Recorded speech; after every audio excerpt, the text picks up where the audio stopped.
ঈদের সময় দেশের সিনেমা হলগুলোতে মুক্তি পায় সাকিব খান অভিনীত বরবাদ সিনেমা। দোস্ত, মুক্তির পর থেকে দর্শক জনপ্রিয়তা ধরে রেখেছে সিনেমাটি। শুধু দেশেই নয়, এরই মধ্যে সিনেমাটি মুক্তি পেয়েছে যুক্তরাষ্ট্র, কানাডা ও অস্ট্রেলিয়াতে। দোস্ত, আর এবার বরবাদ সিনেমা নিয়ে পাওয়া গেল বিশাল বড় একটি সুখবর। এন্ড সেকেন্ড নিউজটি থাকবে দোস্ত, দীর্ঘদিন মাঠের বাইরে ছিলেন সাকিব আল হাসান।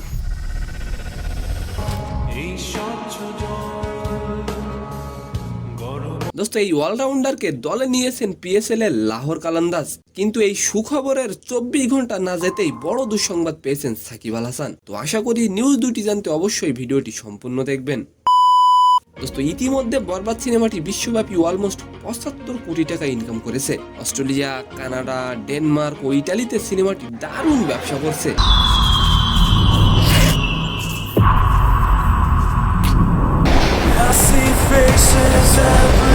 এমত অবস্থায় এই বরবাদ সিনেমা নিয়ে পাওয়া গেল বিশাল বড় একটি সুখবর।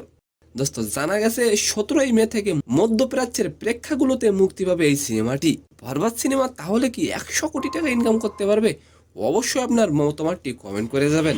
বিশ্বজুড়ে বরবাদ সিনেমাটি প্রবেশনের দায়িত্ব রয়েছে আন্তর্জাতিক পরিবেশ ও পিআইএসএফ ডিস্ট্রিবিউশন, যারা এর আগে বাহুবলী, ত্রিপোলা ছবিগুলোকে বিশ্বের বিভিন্ন দেশে মুক্তি দিয়েছে। দোস্ত, আর এবার আলোচনা করবো সাকিব আল হাসানকে নিয়ে। দোস্ত, সম্প্রতি সাকিবকে দল নিয়েছেন লাহোর কালান্দাজ। বাট এই সুখবরের 24 ঘন্টা না যেতেই দুঃসংবাদ পেলেন সাকিব।